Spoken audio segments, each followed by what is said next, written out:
How to use Canva to make money online. Create t-shirts. Create your design for t-shirts in Canva.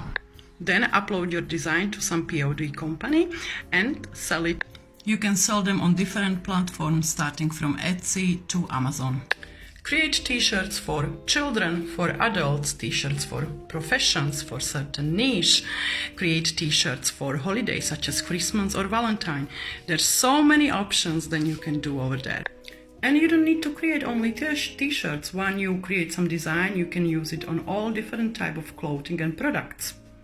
So use Canva and its potential to create your amazing design, which you can then use on this POD industry or niche, and create your passive income by creating various physical goods.